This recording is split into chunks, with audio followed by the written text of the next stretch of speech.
În această prezentare ne vom reaminti noțiunile cele mai importante din unitatea de învățare mulțimi din clasa a 6-a. Mai întâi să ne aducem aminte ce este o mulțime. O mulțime este un grup de elemente distincte. Ele sunt scrise între acolade, conform exemplului prezentat. Reprezentarea mulțimilor poate fi prin enumerare, mulțimea A, formată în elementele 0, 2, 4, 6 și 8.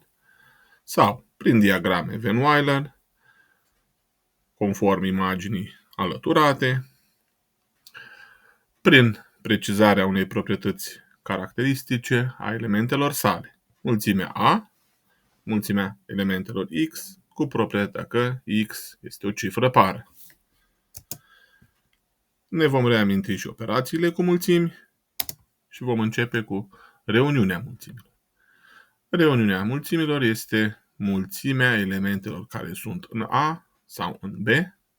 Și avem și un exemplu. Mulțimea A este formată din elementele 2, 5 și 7.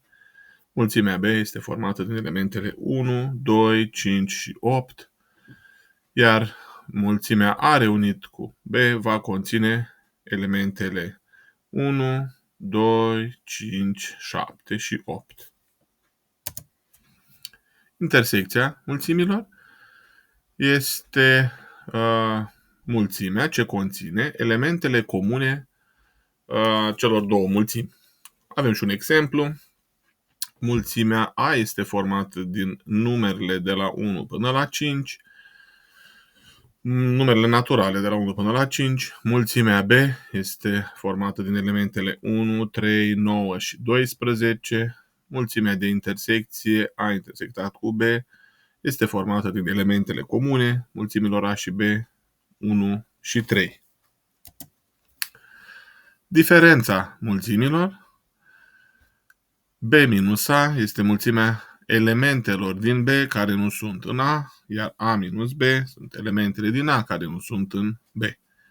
Avem și un exemplu, fiind dată mulțimea A, ce conține numerele de la 11 până la 15, și mulțimea B, formată din următoarele elemente: 7, 9, 11, 14, 18 și 20. Mulțimea B minus A va fi formată din elementele ce se găsesc în mulțimea B și nu se găsesc în mulțimea A, respectiv 7, 9, 18 și 20, după cum reiese și din imaginea prezentată.